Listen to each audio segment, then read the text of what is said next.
যদি আপুনি অৰুণোদয় 3.0 যেটো আঁচনি আছে এই আঁচনিখন যদি আপুনি এপ্লাই কৰিব বিচাৰে তেনেহলে আপোনালোকৰ কাৰণে আছে ভাল খবৰ তো অৰুণোদয় আঁচনি কিন্তু 1500 কোটি টকা আপোনালোকে লাভ কৰিব আৰু লগতে আপোনালোকে অৰুণোদয় আঁচনি যেটো আইডি আছে এই আইডিখন আপুনি কেনেকৈ লাভ কৰিব পাৰিব তো এই ভিডিওটোৰ মাধ্যমত আপোনালোকক সকলো কথা আপোনালোকক জনাই দিম এই ভিডিওটো যদি প্ৰথমবাৰলৈ ভিজিট কৰি আছে চেনেলটো সাবস্ক্ৰাইব কৰি ৰাখিব আৰু আপোনালোকৰ বন্ধু বান্ধৱীসকললৈ ভিডিওটো শ্বেয়াৰ কৰি দিব তো এইবাৰে কিন্তু আপোনালোকৰ শেষ সুযোগ আৰু লাষ্ট চান্স যদি আপোনালোকে এইবাৰ যদি অৰুণোদয় আঁচনিখন আবেদন কৰিব নোৱাৰে তেনেহলে কিন্তু আপোনালোকে 4-5 বছৰৰ ভিতৰত কিন্তু আপোনালোকে অৰুণোদয় আঁচনিখন আবেদন কৰিব নোৱাৰিব তো যিসকল মানুহে এতিয়ালৈকে অৰুণোদয় আঁচনিখন আবেদন কৰিব পৰা নাই সেইসকল মানুহে কিন্তু আপোনালোকে শীঘ্ৰে আবেদন কৰিব পাৰিব আবেদন প্ৰক্ৰিয়া কিন্তু সেপ্টেম্বৰৰ 17 তাৰিখৰ পৰা কিন্তু আৰম্ভ হ'ব গাঁও সভাখনত আপোনালোকে যাই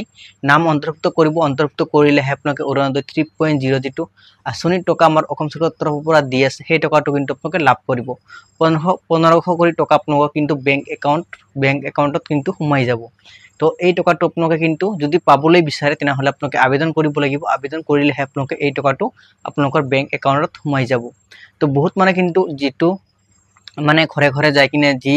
এই গেছৰ যেটো ফৰ্ম দি আছে এই ফৰ্মখনত কিন্তু আপোনালোকৰ অৰুণোদয় আঁচনি যেটো আইডি আছে এই আইডিখন বিচাৰিছে তো এই আইডিৰ কাৰণে কিন্তু বহুত মানে হাপাধুৰি খাই আছে এই আইডিখন ক'ত পাব কেনেকৈ আপোনালোকে লাভ কৰিব পাৰিব সেই বিষয়ে কিন্তু আজি আপোনালোক এই ভিডিওটোৰ মাধ্যমত জানিব পাৰিব তো এই আইডিখন আপোনালোকে কিন্তু আপোনালোকৰ যেটো গাঁও পঞ্চায়ত আছে এই গাঁও পঞ্চায়তৰ পৰা কিন্তু আপোনালোকে নতুন যেটো লিষ্ট আহিছিল সেই লিষ্টখনত কিন্তু আপোনালোকৰ আইডিটো মানে তাতে মেনশন হৈ আছে যাই কিনে আপোনালোকে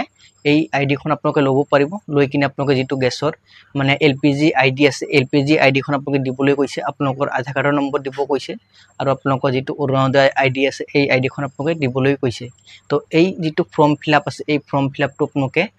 মানে যিসকল মানুহে কৰিছে সেইসকল মানুহৰ কাৰণে ভাল খবৰ আৰু যদি আপোনালোকে এতিয়ালৈকে কৰা নাই ফৰ্ম ফিলআপটো আপোনালোকে ভালদৰে কৰিব ভালদৰে কৰিলেহে আপোনালোকে অৰুণোদয় আঁচনি যেটো 250 টকা আছে 250 টকা যেটো গেছ ক্ৰয় কৰিলে আপোনালোকে লাভ কৰিব এই গেছৰ ফৰ্ম যেটো আছে এই ফৰ্মখন আপোনালোকে ধুনীয়া কৰি ফিলআপ কৰিব তো অলৰেডি মই ভিডিও আপলোড কৰা আছে যদি আপোনালোকে বিচাৰে মই আপোনালোক এই ভিডিওৰ ডেসক্ৰিপচনত লিংক দি ৰাখিম তাৰ পৰা আপোনালোকে ডাইৰেক্টলি ডাউনলোড কৰিব পাৰিব আৰু কিন্তু বহুত মানে কিন্তু মোক কমেন্ট কৰি সুধি আছিল যে অৰুণোদয় আঁচনি যেটো অৰুণোদয় আঁচনি আছে এই আঁচনিখন অনলাইনৰ মাধ্যমত এপ্লাই কৰিব পাৰিব নে নাই তো আপোনালোকে কিন্তু অৰুণোদয় আঁচনিখন অনলাইনৰ মাধ্যমত এপ্লাই কৰিব নোৱাৰিব আপোনালোকে অফলাইনৰ জৰিয়তে মানে আবেদন কৰক অফলাইনত আবেদন কৰিলে আপোনালোকে অৰুণোদয় আঁচনিখন লাভ কৰিব পাৰিব তো ইয়া আছিল আপোনাক গুৰুত্বপূৰ্ণ আপডেটবোৰ দিবলগীয়া যদি আপোনালোকৰ ভিডিওটো চাই কিনে ভাল লাগে তেনেহলে আপোনালোকে চেনেলটো সাবস্ক্ৰাইব কৰি ৰাখিব আৰু আপোনালোকৰ বন্ধু বান্ধৱীসকললৈ ভিডিওটো শ্বেয়াৰ কৰি দিব যাতে সেইসকল মানুহ জানিব পাৰে অৰুণোদয় আঁচনিৰ যেটো আইডি আছে এই আইডিখন আপোনালোকে যেটো গেছৰ ফৰ্ম আছে এই ফৰ্মখনত কেনেকৈ আপোনালোকে ফিলআপ কৰিব পাৰিব তো বহুত মানে কিন্তু নাজানে সেই কাৰণে মই ভাবিলো যে এই আইডিটো আপোনালোকে কেনেকৈ লাভ কৰিব পাৰিব তো এই আইডিটো আপোনালোকে ব্লক বা আপোনালোকৰ যেটো গাঁও পঞ্চায়ত আছে এই গাঁও পঞ্চায়তৰ পৰা কিন্তু আপোনালোকে এই আইডিখন ল'ব পাৰিব তো ইয়া আছিল আপোনাক গুৰুত্বপূৰ্ণ আপডেট দিবলগীয়া যদি আপোনালোকৰ ভিডিওটো চাই কিনে ভাল লাগে চেনেলটো সাবস্ক্ৰাইব কৰি ৰাখিব আৰু আপোনালোকৰ বন্ধু বান্ধৱীসকললৈ ভিডিওটো শ্বেয়াৰ কৰি দিব তো আজিলৈ ভিডিওটো ইমানতে সামৰিছো নেক্সট আন এটা ভিডিওলৈ সকলোকে লগ পাম